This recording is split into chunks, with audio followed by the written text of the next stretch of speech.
আচ্ছা, এটা বলুন তো কিসের রসগোল্লা? হয়তো আপনারা দেখে বুঝতেই পারছেন না এটা কিসের রসগোল্লা।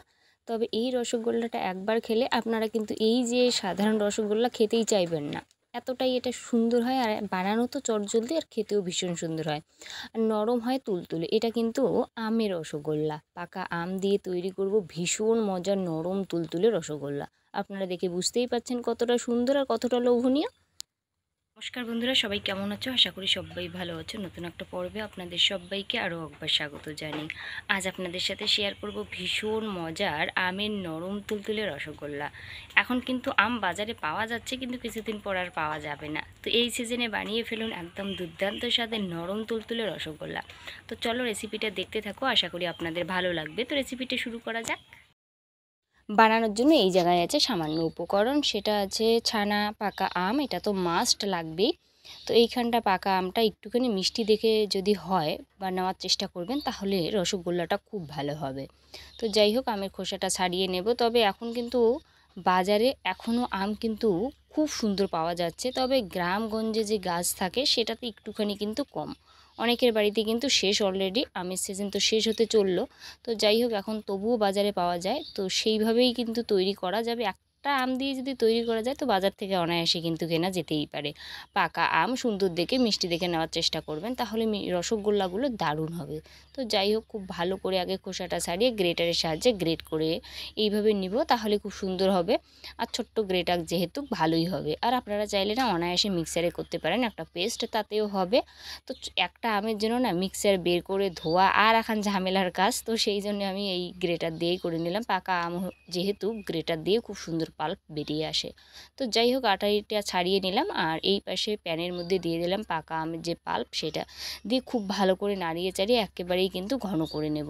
এটা যে এক্সট্রা একটা জলীয় ভাব সেটা যেন না থাকে, তাহলে কিন্তু রসগোল্লাটা খেতে ভালো হবে না। তো যাই হোক, এটা একটুখানি সময় নিয়ে করলে কিন্তু দেখতে পারবেন কিছুক্ষণ পরে সুন্দরভাবে এইভাবে ফুটবে। তখন একটুখানি নাড়িয়ে চাড়িয়ে নেবেন, তাহলে খুব সুন্দর হবে।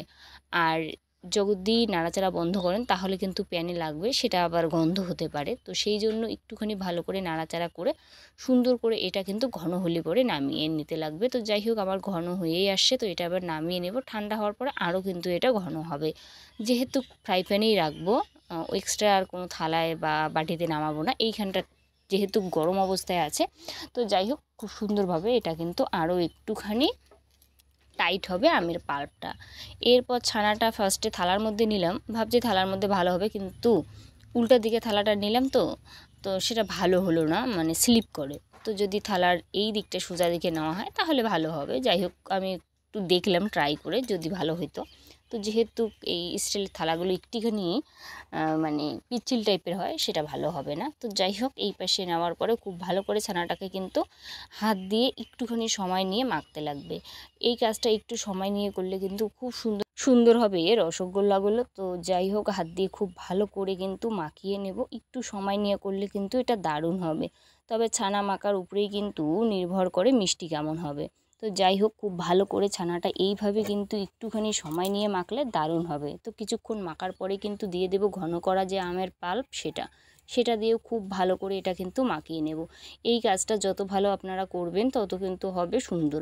তো একটুখানি সময় নিয়ে করলে পরে না দেখতে পারবেন খুব সুন্দর হবে এই রসগোল্লাগুলো। মাখার উপরেই কিন্তু নির্ভর করে এই রসগোল্লা।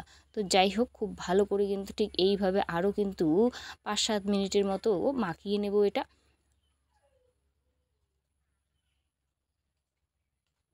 তো আপনারা দেখতেই পাচ্ছেন, আমি কিন্তু ভিডিওটা কোনো কাটছাট করিনি, যাতে আপনারা খুব সুন্দরভাবে বুঝতে পারেন রসগোল্লা রেসিপিটা।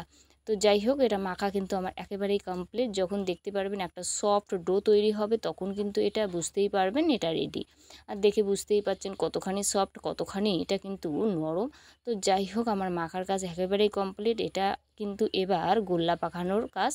তো তার আগে হাত ধুয়ে হাতের মধ্যে একটু তেল মাখিয়ে নিলে গোল্লা পাকানোটা খুব সুন্দর হবে। তো সেই জন্য অবশ্যই হাতের মধ্যে একটুখানি তেল মাখিয়ে নেবেন, দেখতে পারবেন রসগোল্লা অনায়াসে খুব সুন্দর আপনারও হবে, একদম দোকানের মতো পারফেক্ট। এরপর কিন্তু ঠিক এইভাবে আমি গোল্লাটা পাকিয়ে নিলাম। আপনারা দেখে বুঝতেই পাচ্ছেন কীভাবে মিষ্টিটা তৈরি করে নিলাম। আর আপনারা চাইলে বড় ছোট করতে পারেন, সেটা আপনাদের নিজের ইচ্ছা মতো। তো আমি কিন্তু মিডিয়াম যেরকম রসগোল্লা হয় মিডিয়াম সাইজের, সেরকমই করে নিচ্ছি। সব রসগোল্লাই কিন্তু ঠিক একইভাবে বানিয়ে নেব। বেশি একটা সময় লাগে না রসগোল্লা বানাতে। এইখানটা কত পিস হলো, 1 2 4 4 পিস 6 পিস হলো। তো যাই হোক 6 পিস এইখানটায় মিষ্টি হলো, 6 পিস মিষ্টি। তো আমার কিন্তু একেবারে রেডি। এবার অল্প একটু কিন্তু আমের পাল্প প্যানের মধ্যেই ছিল, তার ভিতরেই দিয়ে দেবো জলটা। জল দিয়ে খুব ভালো করে ফুটিয়ে নেব, আর তার আগে দিয়ে দেবো একটুখানি মিষ্টি। তো যেহেতু রসগোল্লাগুলোতে আমটা আছে, তাই মিষ্টির পরিমাণটা একটু আমি কিন্তু কমই ব্যবহার করলাম। আপনারা চাইলে এর থেকে একটু বেশি ব্যবহার করতে পারেন, তবে আমার বেশি একটা যে কড়া মিষ্টি সেটা আমার একেবারেই ভালো লাগে না। তো সেই জন্য নিজের বাড়িতে তৈরি করব নিজের পছন্দ মতো মিষ্টি দিয়ে। তো যাই হোক খুব ভালো করে কিন্তু এটা ফুটিয়ে নিলাম। যখন দেখতে পারবেন টকবক করে ঠিক এইভাবে আম আর জলের শিরাটা ফুটবে, তখনই দিয়ে দেবো মিষ্টিগুলো। মিষ্টিগুলো কিন্তু এক এক করে ঠিক এইভাবে কিন্তু দিয়ে দেবো শিরার মধ্যে। এটা কিন্তু শিরার মধ্যে দিয়ে ঢাকনা দিয়ে রাখবো 5 মিনিটের মতো, তাতেই কিন্তু মিষ্টিটা খুব সুন্দর হবে। যাই হোক 5 মিনিট পর ফিরে আসছি। তো বন্ধুরা 5 মিনিট পর কিন্তু আমি ফিরে আসলাম, আর এটা এবার ঢাকনাটা খুলে আপনাদের দেখাচ্ছি। দেখুন মিষ্টিটা কতটা ফুলে গেছে আর কতটা সুন্দরভাবে এটা রেডি হলো। আর একটুখানি নাড়াচাড়া করে আরও 2-3 মিনিটের মতো ফুটিয়ে নিলেই কিন্তু আমার রসগোল্লা একেবারে রেডি। দেখুন আপনারা কতটা সুন্দর এই রসগোল্লাগুলো হয়। তো হাতার মধ্যে তুলে দেখাচ্ছি, একদম কিন্তু রসে টইটুম্বুর হয়ে গেছে। আপনারা দেখে বুঝতেই পারছেন মিষ্টিটা কত বড় হলো, আগে কিন্তু কীরকম ছিল আর এটা দেখুন, মানে জাস্ট অসাধারণ হয়। একদম ফুলে ফেঁপে রসগোল্লাগুলো একেবারেই কিন্তু আমার রেডি।